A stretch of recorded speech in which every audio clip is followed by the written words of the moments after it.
출애굽기 12장 14절부터 읽겠습니다. 너희는 이 날을 기념하여 여호와의 절기를 삼아 영원한 규례로 대대에 지킬지니라. 너희는 7일 동안 무교병을 먹을지니 그 첫날에 누룩을 너희 집에서 제하라. 무릇 첫날부터 7일까지 유교병을 먹는 자는 이스라엘에 끊쳐지리라. 너희에게 첫날에도 성회요 제7일에도 성회가 되리니 이 두 날에는 아무 일도 하지 말고 각인의 식물만 너희가 갖출 것이니라. 너희는 무교절을 지키라. 이날에 너희 군대를 애굽 땅에서 인도하여 내었음이니라. 그러므로 너희가 영원한 규례를 삼아 이날을 대대로 지킬지니라. 정월의 그달 14일 저녁부터 21일 저녁까지 너희는 무교병을 먹을 것이요 7일 동안은 누룩을 너희 집에 익지 않게 하라. 무릇 유교물을 먹는 자는 타국인이든지 본국에서 난 자든지 물론하고 이스라엘 회중에서 끊쳐지리니 너희는 아무 유교물이든지 먹지 말고 너희 모든 유하는 곳에서 무교병을 먹을지니라. 모세가 이스라엘 모든 장로들을 불러 그들에게 이르되 너희는 나가서 너희 가족대로 어린 양을 택하여 유월절 양으로 잡고 너희는 우슬초 묶음을 취하여 그릇에 담은 피에 적셔서 그 피를 문 인방과 좌우 설주에 뿌리고 아침까지 한 사람도 자기 집 문 밖에 나가지 말라. 여호와께서 애굽 사람을 치러 두루 다니실 때에 문 인방과 좌우 설주의 피를 보시면 그 문을 넘으시고 멸하는 자로 너희 집에 들어가서 너희를 치지 못하게 하실 것임이니라. 너희는 이 일을 규례로 삼아 너희와 너희 자손이 영원히 지킬 것이니 너희는 여호와께서 허락하신 대로 너희에게 주시는 땅에 이럴 때에 이 예식을 지킬 것이라. 이후에 너희 자녀가 묻기를 이 예식이 무슨 뜻이냐 하거든 너희는 이러기를 이는 여호와의 유월절 제사라.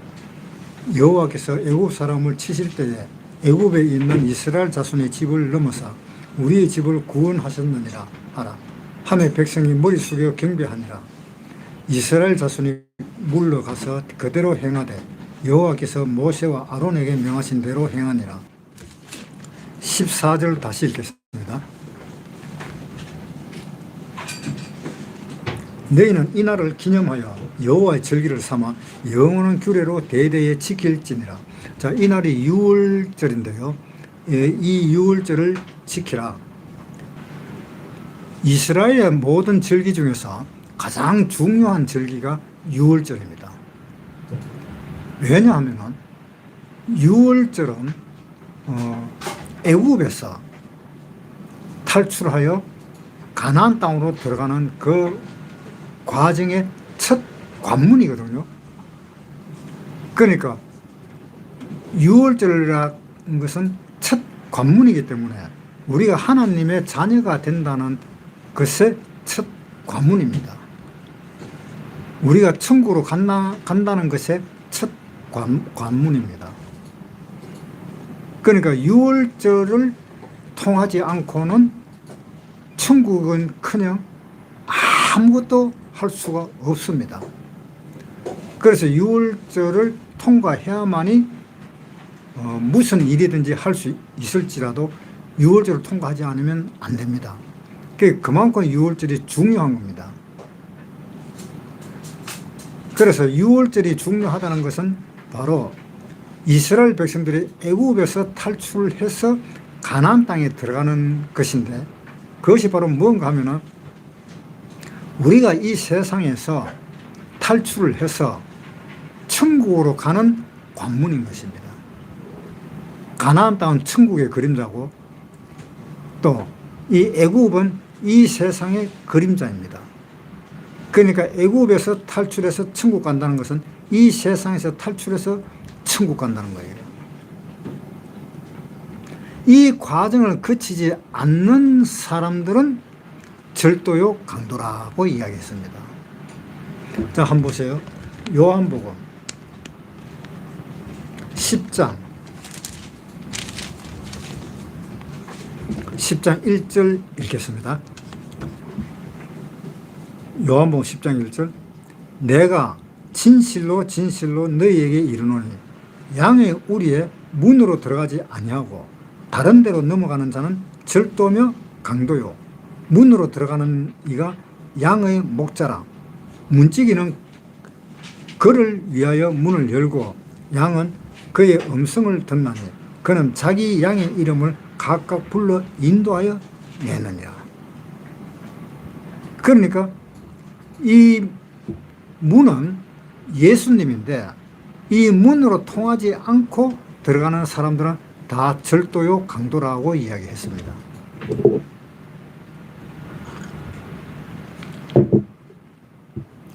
이 문이 유월절이잖아요. 유월절 때 피를 어디다가 바르는가 하면은 각 집에, 각 가정에 그 문설주, 그러니까 대문의 양쪽 기둥을 문설주라고 그러잖아요. 그 문설주와 문인방은 위쪽에 있는 가로질른 그 나무를 인방이라고 그러잖아요.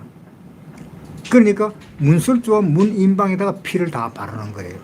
피를 발라가지고 그것으로 통과를 해야 됩니다. 그것으로 집으로 들어가는 겁니다. 그런데 피를 바르지 않고 들어가는 사람은 절도고 강도라고 이야기했습니다. 그러니까 이것이 가장 중요한데, 누구든지 예수를 믿는다고 하면은 이 첫 관문을 통과해야 돼요. 이 첫 관문을 통과하지 않고 그것을 무시하고 그냥 들어갔다가는 나중에 일이 벌어지는 거예요. 나중에 심판받을 때 심판을 받게 될 것입니다. 문을 통과한 사람은 나중에 심판할 때에 우리는 심판을 받지 않습니다. 심판은 이미 지나갔습니다. 왜 지나갔는가 하면은 문설주나 문인방에 피를 발랐기 때문에 하나님은 그 심판의 그 사자가 그 피를 보고 넘어가기 때문에, 피를 보고 심판지 않고 넘어가 버리기 때문에 구원을 받을 수가 있는 것입니다. 그래서 누구든지 제외된 사람 한 사람도 없습니다. 누구든지 이 문설주나 문인방에 피를 바르는 그것을 통과를 해서 들어가야 됩니다. 그런데 지금 통과하지 않고 들어가는 사람들이 엄청나게 많습니다.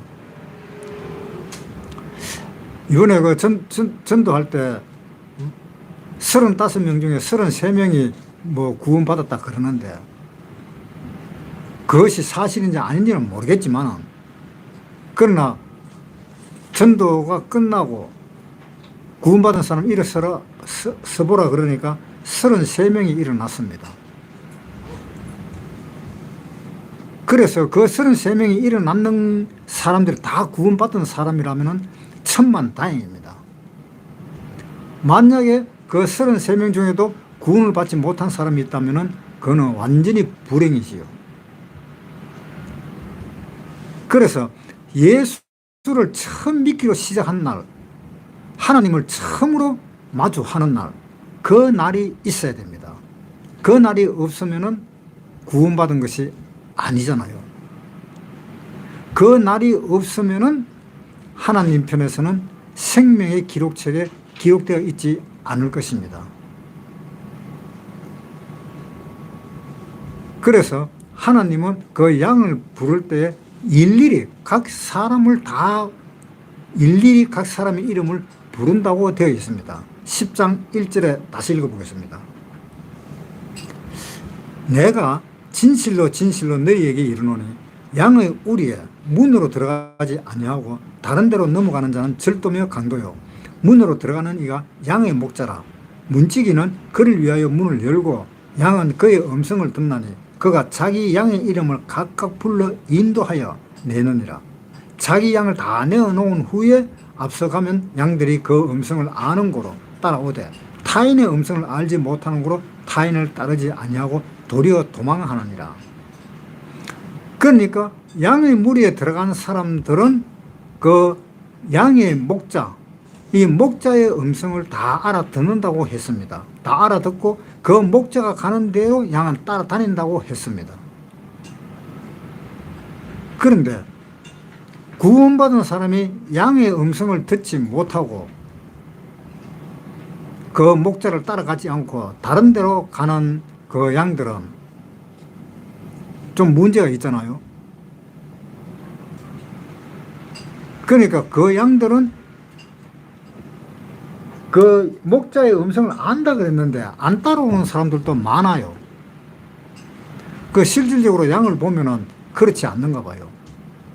그 양이 그 목자 주인을 얼굴을 익히고 알 때까지는 그 목자를 따라가지를 못하는가 봐요. 그래서 양이 뭐 내가 양을 치는데 내가 부르니까 안 따라오네, 이런 말도 들었습니다.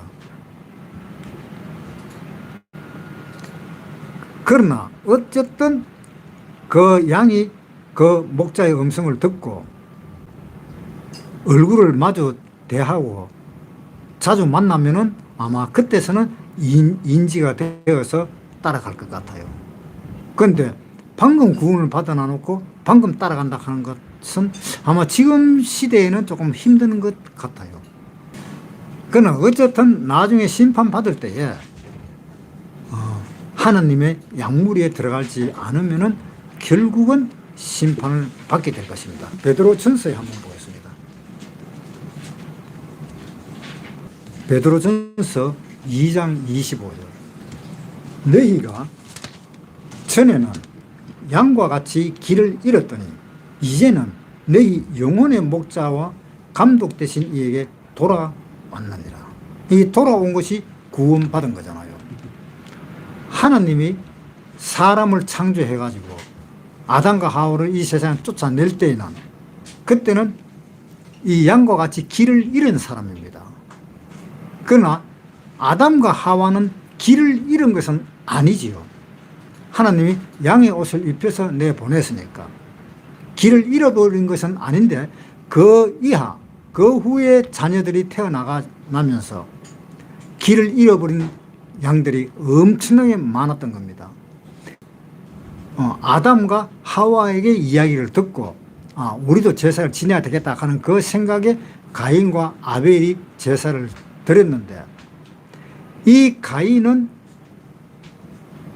양의 피로 제사를 드리지 않고 양의 가죽으로 입은 그것으로 제사를 드리지 않고 곡식으로 제사를 드렸고, 이 아벨은 자기가 키우는 양 새끼를 잡아가지고 제사를 드렸다. 그런데 가인과 아벨이 갈라지게 되었다라는 내용이 성경에 나옵니다. 창세기 4장에.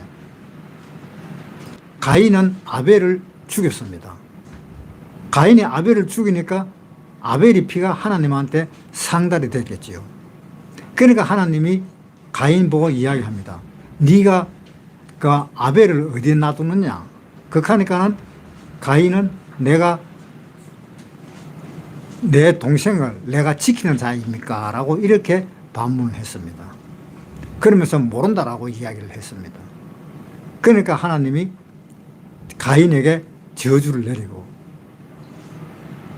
그러면서 이러한 일이 있음으로 인해서 네가 죽게 되면은 다른 사람이 너를 죽일 때는 너를 죽인 죄를 내가 7배나 갚게 하겠다라는 내용이 창세기 4장에 있습니다.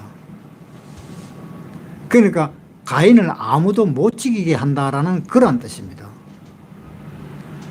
그런데 하나님이 가인을 못 죽이게 하는 그 이유는 가인이 아벨을 죽인 것이 이제 이 역사상에 앞으로 가인의 자손이 아벨의 자손을 많이 죽일 것이다 라는 것이 예표가 되어 있는 겁니다. 그래서 가인이 아벨을 죽이는 그러한 것으로 인해서 또한 가인을 죽이게 되면은 가인을 죽이는 자는 죄를 7배나 더 받게 된다라는 내용입니다. 그게 무슨 말인가 하면은 가인이 아벨을 죽였다. 그것은 이 세상 사람들은 가인이 아벨을 죽이는 수가 많다라는 이야기입니다. 우리가 구원받기 전에는 전부 다 가인의 후손이었습니다. 물론 아벨의 후손도 있지요. 그러나 구원받지 않은 이방인들은 다 가인의 후손이고, 그 가인의 후손이 하나님의 후손을 죽일 수가 있다 이 말입니다. 왜? 가인의 후손은 자기가 제사를 드리는 것이 맞다고 생각하기 때문에 이 곡식과 이 채소를 가지고 하나님한테 제사를 드리면서 양의 피로 제사를 드리는 사람을 죽이는 겁니다. 그런데 이 가인은 어떠냐? 그 가인이 제사를 드리는 중에 양의 피로 제사를 드리는 사람이 나온다라는 이야기입니다. 그러니까 아담의 후예가 가인과 아벨이잖아요. 같은 한 배에서 나온 아들입니다. 그 한 배에서 나온 아들이 형이 동생을 죽인 것 같이 이 가인의 후손들 중에서도 가인처럼 죽이는 사람이 있다라는 이야기입니다. 그런데 가인처럼 그렇게 사람을 죽이면은 이 가인의 후손이 구원을 받게 되는 것을 막아버리는 그러한 일이 일어나기 때문에 그렇게 해서는 안 된다. 그러니까 가인을 살려둔다라는 의미입니다. 가인으로 통해서 내가 우리 선조 가인이 아벨을 죽였으니까 이렇게 하나님한테 저주를 받았구나. 그러니까 나는 비록 가인의 후손이지만은 가인처럼 우리의 선조들처럼 아벨을 죽이지 않겠다라는 그러한 사람이 나타나고, 또한 그러한 사람들이 하나님의 원하는 양의 피로 제사를 지내는 사람들이 나오는데, 가인의 자손이 서로 사람을 죽이게 된다면 하나님의 원하시는 그 제사를 드리는 아벨의 그 후손을 죽이는 수가 있다 이 말입니다. 그렇게 되면은 죄를 7배나 갚는다. 그게 결국은 무슨 이야기인가 하면 사람을 죽이는 사람은 죄를 7배나 갚게 된다 이런 이야기입니다. 왜? 그 죽게 된 사람이 구원받아서 하나님 나라로 갈지도 모른다는 이야기죠. 그 책임을 가인한테 주고 그 다음에 가인의 후손한테 책임을 다 전가시킨 겁니다. 그래서 사람이 이 세상에 살 때 어떤 사람이 어떤 사람을 죽였을 때 그때 그 사람은 하나님 앞에서 죄를 7배나 더 심한 죄를 받게 된다는 것을 이야기를 해주는 것입니다. 그래서 살인하면 큰일 납니다. 죄를 7배나 더 받게 되는 거예요. 왜? 하나님이 길록하고자 하는 사람을 막아버렸기 때문에.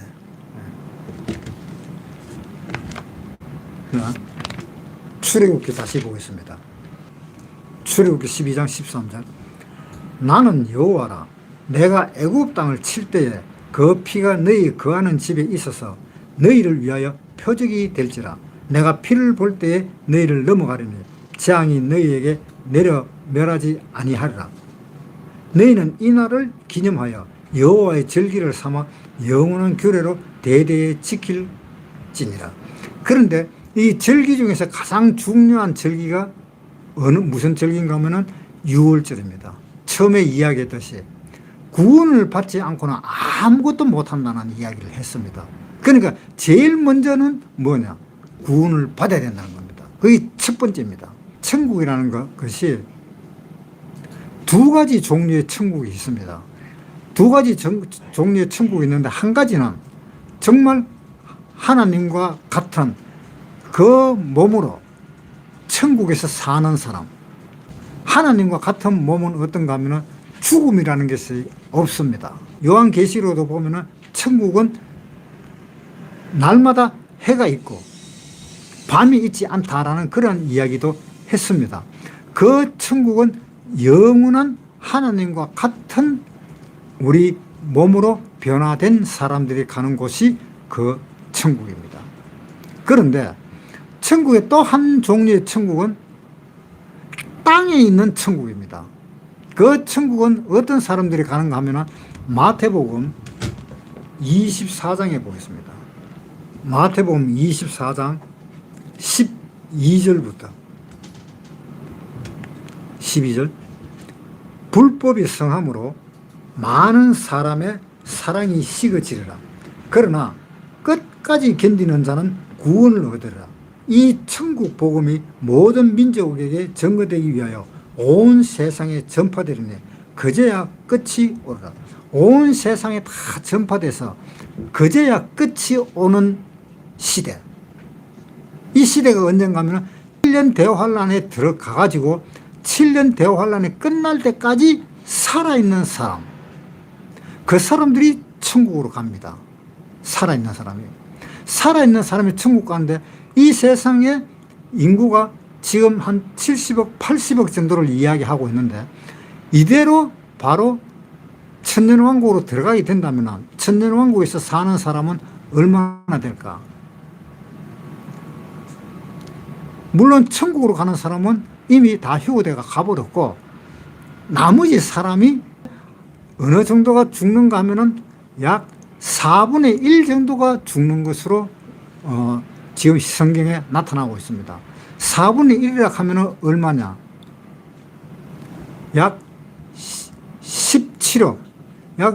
걔도 뭐 약 20억 정도는 된다고 봐야 되겠죠.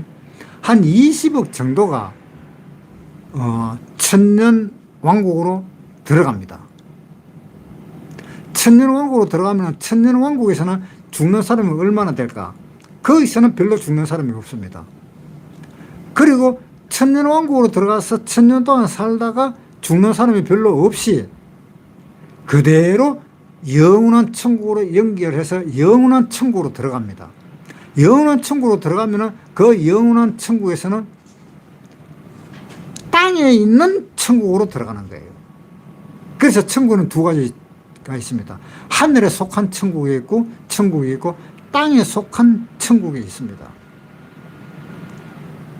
그러니까 하늘에 속한 천국이 있고 땅에 속한 천국이 있는데 하늘에 속한 천국은 우리 구원받은 사람이 들어가는 곳이고 땅에 속한 천국은 구원받지 않고 이 세상에서 살아남아서 가는 천국입니다.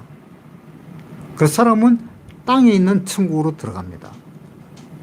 그러면 구원받은 사람의 그 천국은 땅에 있는 사람들을 지배하게 되어 있어요. 이 고을을 너는 10고을 찾아라, 너는 5고을 찾아라 하는 그런 내용이 있잖아요. 그 10고을 찾아 하는 사람은 장사를 해서 많이 남긴 사람은 10고을을 차지하게 되고 장사를 하지 않은 사람은 한 고을도 차지를 못하는 경우가 있다 이 말입니다. 그럴 때 이 10고을과 이 한 고을은 바로 무엇을 의미하는가 하면 천년 왕국의 땅의 천국에 사는 사람, 즉 구원을 받지 않고 천년 왕국으로 들어간 사람, 그 사람을 이야기하는 거예요. 그런데 그 사람의 몸은 어떠냐? 그 사람의 몸은 지금 우리가 가지고 있는 이 몸과 거의 같은 몸입니다. 거의 같은 몸으로 천국에 들어가는데 물론 그 천국에서는 피도 있고 자기 몸에는 피도 있으니까 그 생명을 우리 몸 있는 대로 살아가는 곳이니까. 그래서 그 천국에서 살다가 힘들면은 병을 낫게 하는 그 식물도 있습니다. 그 병을 낫게 하는 식물을 잠깐 보여드릴게요. 요한계시록 22장 2절부터 읽겠습니다. 길 가운데로 흐르더라. 강 좌우에 생명나무가 있어 12가지 실과를 맺히되 달마다 그 실과를 맺히고 그 나무 잎사귀들은 만국을 소성하기 위하여 있더라. 만국을 소성하기 위하여 있더라. 그러니까 일을 하다가 농사를 짓고 일을 하다가 몸이 피곤하고 몸이 아프다 그러면은 이 하나님이 계신 이 천국에 보면은 영생하는 나무가 있고 또 그 나무에 잎사귀도 있고 그 나무에 잎사귀를 먹으면은 병이 낫도록 한다 이런 이야기입니다. 그것이 이 몸을 소생하기 위해서 그 나뭇잎을 먹으면 그 소생하게 된다. 한마디로 약효가 나타난다는 이야기입니다. 그래서 이 구원받지 못한 그냥 살아서 천국 가는 사람은 이 땅의 천국에서 사는 것입니다. 그래서 천년왕국에서도 10곳을 차지하고 5곳을 차지하지만 영원한 천국에서도 마찬가지입니다. 영원한 천국에서도 10곳을 5곳을 차지하는 겁니다. 그것을 차지하면서 영원히 사는 것입니다. 그러니까 방금 읽어본 데 봅시다. 요한계시록 22장 1절부터 읽겠습니다.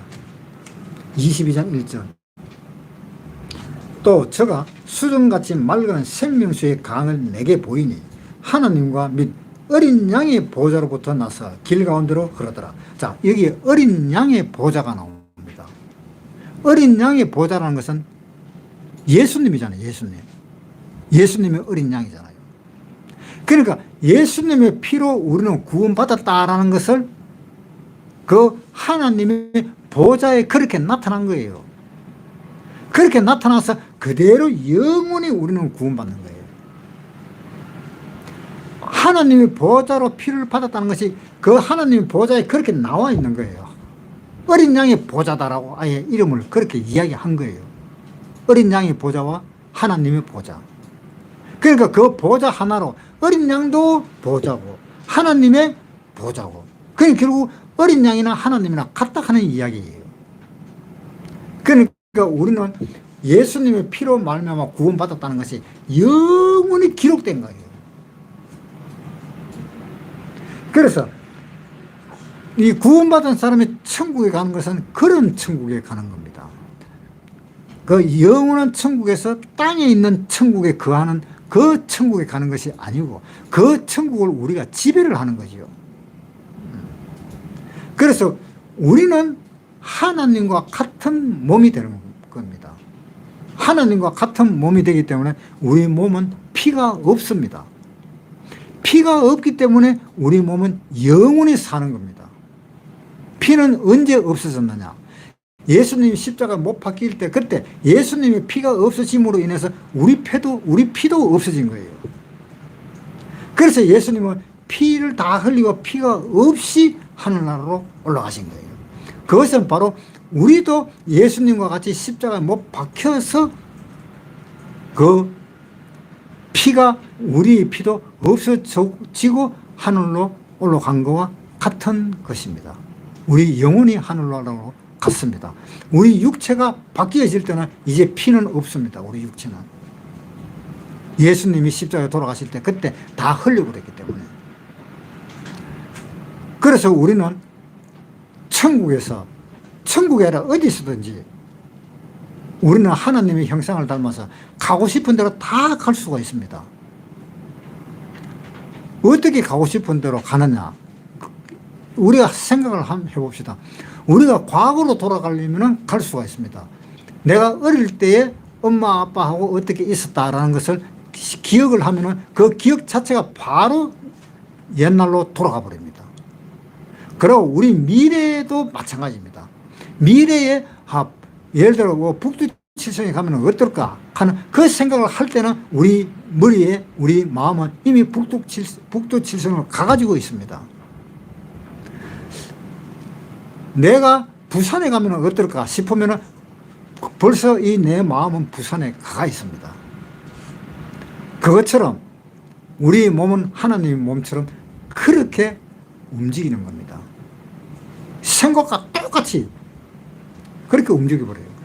그러니까 시간이라고 하는 개념이 없는 겁니다. 시간이라고 하는 개념이 없는 완전 4차원의 세계, 완전 신의 세계로 우리는 들어갑니다. 그런데 땅에 있는 그 천국에 들어가는 사람은 그 몸이 변화가 되질 않잖아요. 그대로 천년왕국에도 들어가고 또 천년왕국에 살다가 천국으로 들어갈 때도 그 몸 가진 그 몸 그대로 천국에 들어가는 거예요. 그렇기 때문에 이 천국은 같은 천국이 아닙니다. 땅에 속한 천국이 있고 하늘에 속한 천국이 있고 그런데 우리는 하늘에 속한 천국이기 때문에 땅에 속한 천국에 사는 사람을 우리는 지배하면서 사는 겁니다. 5고을이든지 7고을이든지 10고을이든지. 그 고을을 차지하는 것은 구원받고 난 뒤에 신앙생활이 어떠냐에 따라서 그 고을을 차지하게 되는 거예요. 그런데 심지어 어떤 사람은 한 고을도 차지 못하는 사람들도 있습니다. 누가복음 19장 13절부터 읽겠습니다. 누가복음 19장 13절. 그 종 열을 불러 은 10머나를 주며 이르되 내가 돌아오기까지 장사하라 하니라. 그런즉 그 백성이 저를 미워하여 사자를 뒤로 보내어 가로되 우리는 이 사람이 우리의 왕됨을 원치 아니하노이다 하였더라. 귀인이 왕위를 받아 가지고 돌아와서 은 준 종들의 각각 어떻게 장사한 것을 알고자 하여 저희를 부르니 그 첫째가 나와 가로되 주여 주의 한 문화로 10문화를 남겼나이다. 주인이 이르되 잘하였도다. 착한 종아, 내가 지극히 작은 것에 충성하였으니 10고을 권세를 차지하라 하고 그 둘째가 와서 가로되 주여 주의 한 문화로 5문화를 만들었나이다. 주인이 그에게도 이르되 너도 5고을을 차지하라 하고 또 한 사람이 와서 가로되 주여 보소서 한 문화가 여기 있나이다. 내가 수건으로 싸두었나이다. 이는 당신이 엄한 사람인 것을 내가 무서워함이라. 당신은 두지 않은 것을 취하고 심지 않은 것을 거두나이다. 주인이 이르되 악한 종아, 내가 내 말로 너를 판단하노니 너는 내가 두지 않은 것을 취하고 심지 않은 것을 거두는 엄한 사람인 줄을 알았느냐? 그러면 어찌하여 내 은을 은행에 두지 아니하였느냐? 그리하였으면 내가 와서 그 별리까지 찾았으리라 하고 곁에 섰는 자들에게 이르되 그 한 문화를 빼앗아 10문화 있는 자에게 주라. 이 누가복음에는 이방인을 이야기하는 거니까요. 이방인이 구원을 받으면 하나님이 10문화를 10사람에게 줬습니다. 그러면은 이 이방인들은 이제 거기서 어떤 자유가 있는가 하면 한 사람이 한 문화씩 나눠줄 수도 있고 또 5사람이 5문화를 받아서 같이 공동생활을 할 수도 있습니다. 이방인들은. 그러나 유대인들은 어떤가 한번 보겠습니다. 마태복음 25장입니다. 마태복음 25장 14절. 마태복음 25장 14절. 또 어떤 사람이 타국에 갈 때 그 종들을 불러 자기 소유를 맡김과 같으니 각각 그 재능대로 하나에게는 금 5달란트를, 하나에게는 2달란트를, 하나에게는 1달란트를 주고 떠났더니 5달란트 받은 자는 바로 가서 그것으로 장사하여 5달란트를 남기고 2달란트를 받은 자도 그같이 하여 또 2달란트를 남겼으되 1달란트를 받은 자는 가서 땅을 파고 주인의 돈을 감추어 두었더니 오랜 후에 그 종들의 주인이 돌아와 저희와 회개할세 5달란트 받았던 자는 5달란트를 더 가지고 와서 가로되 주여 내게 5달란트를 주셨는데 보소서 내가 또 5달란트를 남겼나이다. 그 주인이 이르되 잘하였도다. 착하고 충성된 종아, 내가 작은 일에 충성하였으면 내가 많은 것으로 내게 맡기리니 내 주인의 즐거움에 참여할지어다 하고 2달란트를 맡았던 자도 와서 가로되 주여 내게 2달란트를 주셨는데 보소서 내가 2달란트를 남겼나이다. 그 주인이 가로되 잘하였도다. 착하고 충성된 종아, 내가 작은 일에 충성하였으면 내가 많은 것으로 내게 맡기리니 내 주인의 즐거움에 참여할지어다 하고 1달란트 받았던 자도 와서 가로되 주여 당신은 굳은 사람이라 심지 않은 데서 거두고 해치지 않은 데서 모으는 줄을 내가 알았으므로 두려워하여 나가서 당신의 달란트를 땅에 감추어 두었나이다. 보소서 당신의 것을 받으셨나이다. 그 주인이 대답하여 가로되 악하고 게으른 종아, 나는 심지 않은 데서 거두고 해치지 않은 데서 모으는 줄로 내가 알았느냐? 그러면 내가 마땅히 내 돈을 치리하는 자들에게 두었다가 나로 돌아와서 내 본전과 별일을 받게 할 것이니라 하고 그에게 그 1달란트를 빼앗아 10달란트 가진 자에게 주어라. 무릇 있는 자는 받아 풍족하게 되고 없는 자는 그 있는 것까지 빼앗기리라. 자, 여기는 각 재능대로 줬습니다. 어떤 사람은 실력이 있는 사람은 5달란트, 어떤 실력이 좀 모자라는 사람은 2달란트, 이런 식으로 달란트를 나누어 주었습니다. 나누어 줬는데 결국은 이 사람들은 하나님이 재능대로 줬기 때문에 그 재능대로 되는 사람들이 많이 같이 모여서 장사를 해도 되겠지요.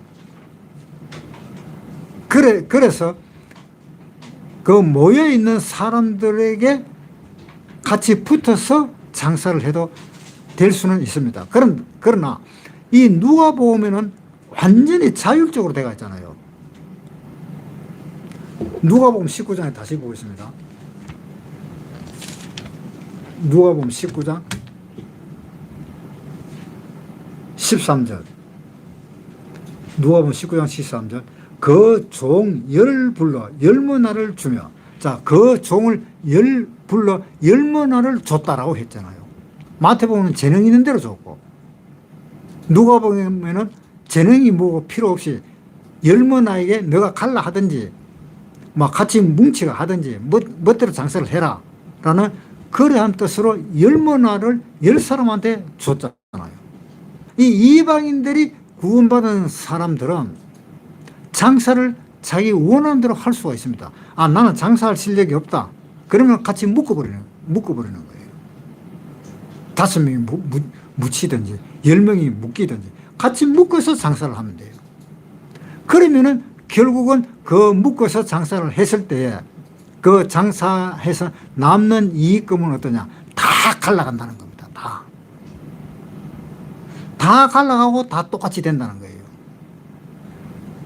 그러니까 이방인들이 신앙생활을 하기가 훨씬 편해진 겁니다. 왜? 이스라엘 사람한테는 재능대로 줬기 때문에 그것이 그 재능에 미치지 못하는 사람들은 물론 그것을 그 은행에다가 맡기면 되지요. 그것처럼 이방인들도 그 머나를 은을 은행에 맡기면 됩니다. 그 은을 맡기는 은행이 어딘가 하면 지금의 교회입니다. 그래서 교회 시키는 대로만 하면은 이 장사하는 이 일을 다 함께 장사한 것으로 된다 이 말입니다. 그래서 영원한 천국으로 갔을 때에 그 자기한테 돌아온 그 분깃은 있다라는 이야기입니다. 교회에 들어와서 있다면. 그런데 구원받은 사람이 구원받은 것으로 해가지고 교회에 들어가지도 않고 자기 혼자서 생활했을 때에는 영원한 천국에 가든 천년왕국에 가든 자기가 다스릴 고을이 하나도 없다는 겁니다. 그래 되어버리면 그 사람은 똑같은 구원받은 사람은 다 왕이기 때문에 왕은 왕인데 자기 혼자서 나는 왕이다 라고 이렇게 생활하는 사람에 불과한 거예요. 그 사람은 하나도 하나님 앞에 배당받은 것이 없습니다. 그러니까 모임에 모여 있든지 안 그러면 자기가 나가서 장사를 막 열심히 하든지 이렇게 해야 되는데 지 혼자 나가서 장사를 하지도 안 하고 모임에 나가서 은행에다가 맡기지도 안 하고 자기 혼자만 있다면 그것은 영원한 천국에서도 문제가 되고 천년왕국에서도 문제가 될 겁니다. 그거는 나는 왕이다 하면서 혼자 큰 소리 치면서 사는 수밖에 없습니다. 왕도 왕 노릇을 하려면 사람들이 있어야 돼요. 사람 없이 지 혼자 왕 노릇 한다고 지 혼자 왕이다 하면 이거는 한마디로 웃기는 거지. 그러니까 우리는 그렇게 살면 안 된다 이 말입니다. 혼자 나가서 살든가 혼자 나가서 살 때에 많은 사람을 불러오든가 아니면 그 어떠한 모임에 들어가서 같이 활동하고 같이 모임의 일을 하든가 그 둘 중에 하나는 돼야 됩니다. 이것도 아니고 저것도 안 되면은 그것은 좀 곤란하겠죠. 출애굽기 12장 13절. 나는 여호와로라. 내가 애굽 땅을 칠 때에 그 피가 너희에 거하는 집에 있어서 너희를 위하여 표적이 될지라. 내가 그 피를 볼 때에 너희를 넘어가려니 재앙이 너희에게 내려 멸하지 아니하리라. 너희는 이 날을 기념하여 여호와의 절기를 삼아 영원한 규례로 대대에 지킬지니라. 자, 이 유월절이 대대로 있다 그랬죠. 요한계시록 22장 마지막 장 어린 양의 보좌라고 분명히 나왔잖아요. 영원한 천국에서도 천년왕국이 아닌 영원한 천국은 지금 이 땅에서 영원한 천국이 아닙니다. 이 땅이 없어지고 하늘도 없어지고 새 하늘과 새 땅입니다. 영원한 천국은. 천년왕국은 지금 이 땅입니다. 천년왕국은 지금 이 땅에서 천년 동안 사는 이 땅이지만 영원한 천국은 새 하늘과 새 땅입니다. 요한계시록 다시 한번 보겠습니다. 요한계시록 21장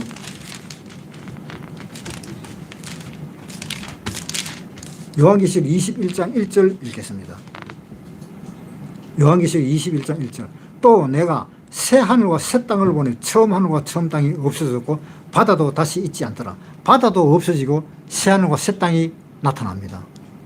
지금 이 땅이 아닙니다. 이 땅은 천년왕국까지만 이 땅이고, 천년왕국 끝나서 영원한 천국에 들어갈 때 하늘에 속한 천국과 땅에 속한 천국이 있을 때에 그때가 영원한 천국인데 그때는 요한계시록 21장부터 시작되는 겁니다.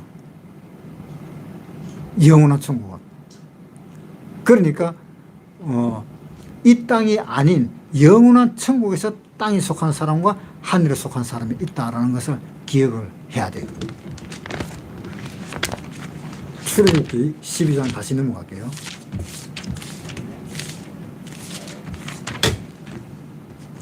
출애굽기 12장 13절부터 읽겠습니다. 나는 여호와라. 내가 애굽 땅을 칠 때에 그 피가 너희에 거하는 집에 있어서 너희를 위하여 표적이 될지라. 내가 피를 볼 때에 너희를 넘어가려니. 자, 이것이 바로 뭔가 하면 구원입니다. 이것이 우리가 제일 처음에 성경 이야기를 들었던 그 내용의 구원에 관한 내용입니다. 그래서 제일 처음에 구원을 받지 않으면 아무것도 안 돼요. 제일 처음에 구원을 받아야 신앙생활이 시작이 되는 거고, 또 이 마음이 새로운 마음이 바뀌어서 새로운 삶을 살 수가 있는 것입니다. 그러니까 제일 처음에 구원받을 때는 심판과 그러고 영생이 같이 있습니다. 심판과 영생이. 제일 처음에 성경 이야기할 때 구원을 받지 않으면 영 버리고, 구원을 받으면 영생이고. 그러니까 똑같은 사건에서 어떤 사람은 피를 발라서 영생을 얻고 어떤 사람은 피를 바르지 않아서 영벌로 들어가는 겁니다. 그것이 결정이 돼야 돼요. 그것이 결정이 되었을 때 영벌로 들어가는 사람은 하나님과의 거리가 완전히 떨어져 버려요. 영생에 들어가는 사람은 하나님과의 관계가 함께 되어버립니다. 그 사건이 지금 여기가 제일 처음 사건입니다. 자, 그래서 15절에 보겠습니다. 너희는 7일 동안 무교병을 먹을지니 그 첫날에 누룩을 너희 집에서 제하라. 무릇 첫날부터 7일까지 유교병을 먹는 자는 이스라엘에서 끊쳐지리라.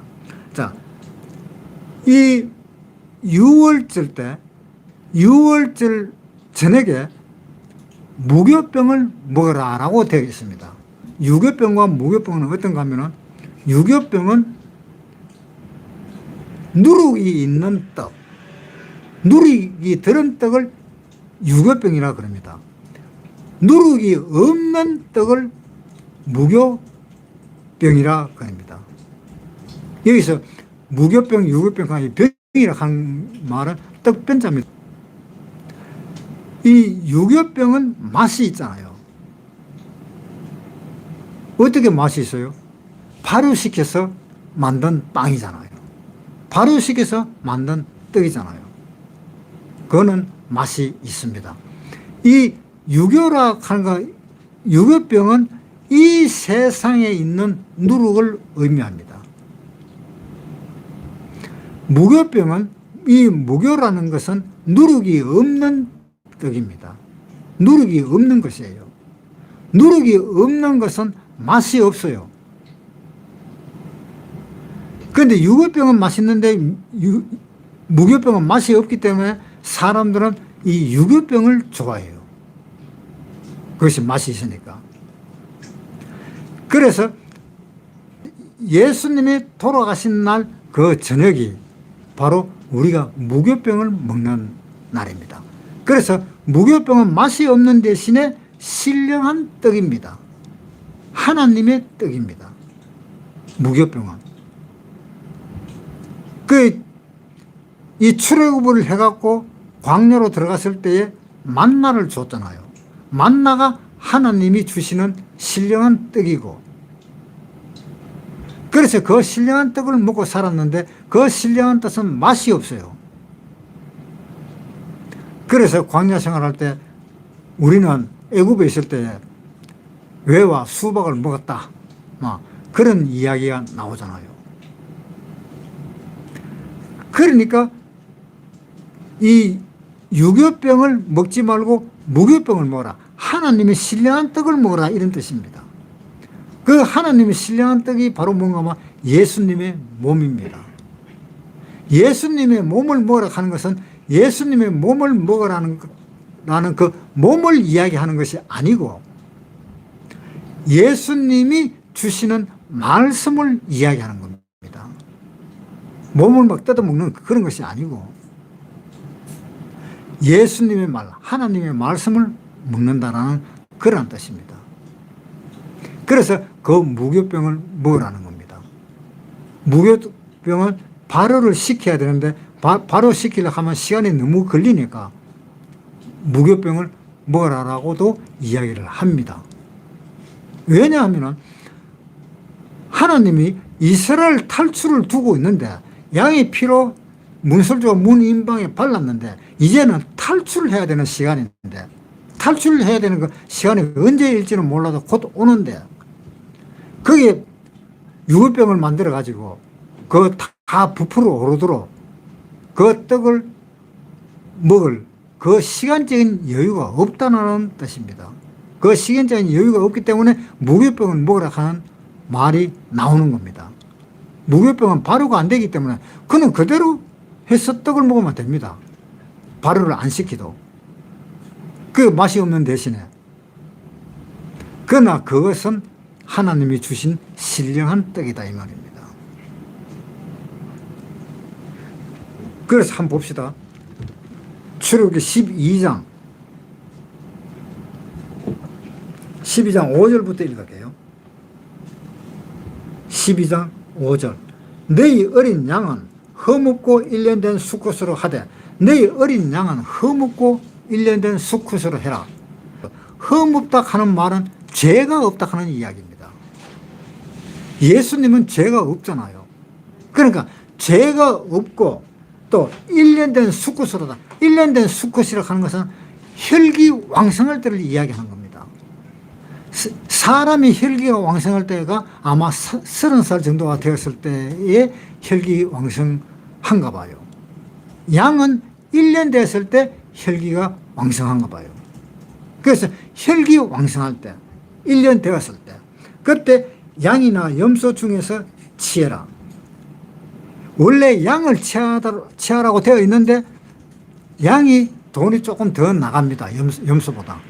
양이 없다라든가 그러면 염소를 사서라도 해라라는 그러한 내용입니다. 이달 14일까지 간직하였다가 해질 때 이스라엘 회중이 그 양을 잡아라.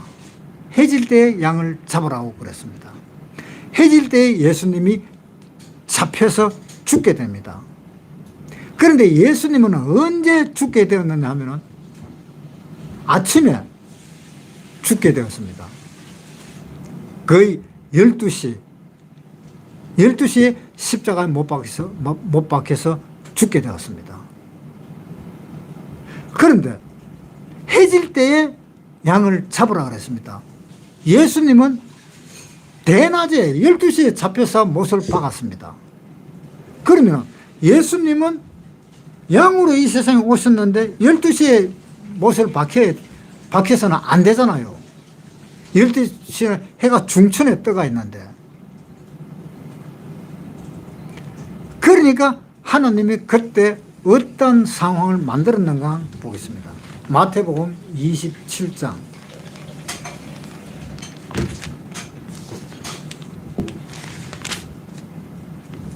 마태복음 27장 45절에 제6시로부터 온 땅에 어두움이 임하여 제9시까지 계속하더니 제6시로부터 제9시까지 제6시라 하면 몇 시인가 하면 12시입니다. 대낮입니다. 대낮이 해가 중천에 떴을 때입니다. 그 6시로부터 해가 떠가지고 있은 그 시간이 12시부터 오후 3시까지 온 세상이 캄캄하게 되었다 이 말입니다. 왜 캄캄하게 되었습니까? 하나님이 해질 때에 양을 잡으라 그랬는데 양을 언제 잡았어요? 대낮에 12시부터 양 잡았어요. 그러니까 하나님이 온 세상을 캄캄하게 만들어버린 겁니다.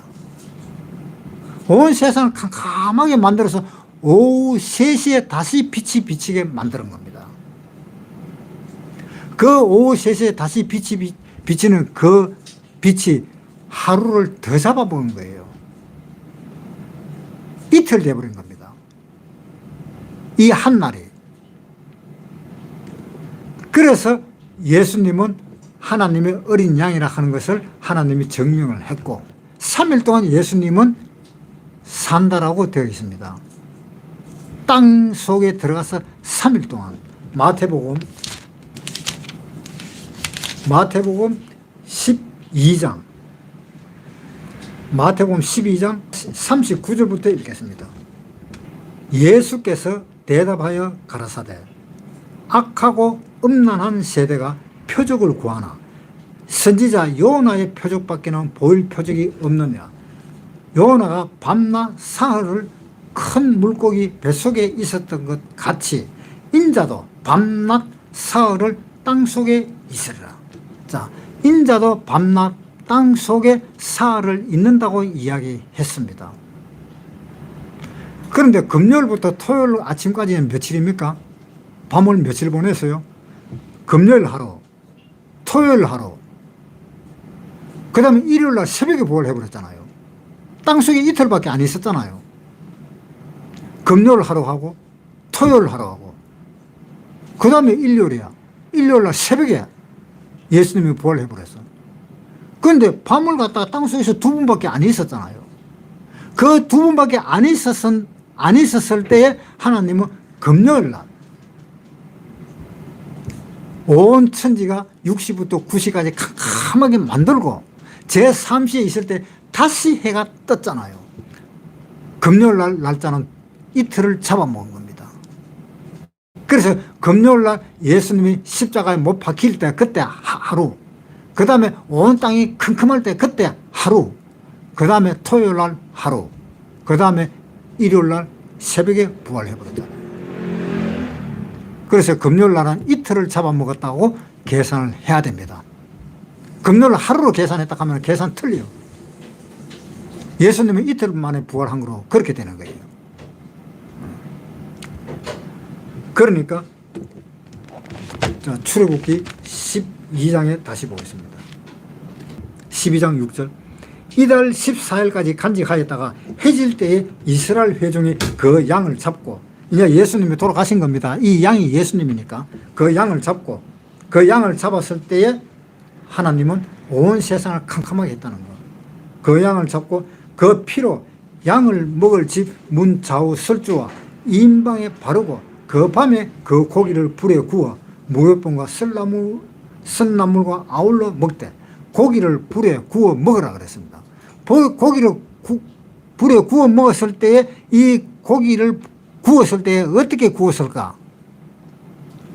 이 고기를 잘라가지고 칼까 잘라가지고 그렇게 굽지를 안 했습니다.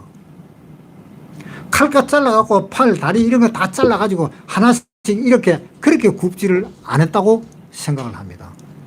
왜냐? 이것은 바베큐입니다.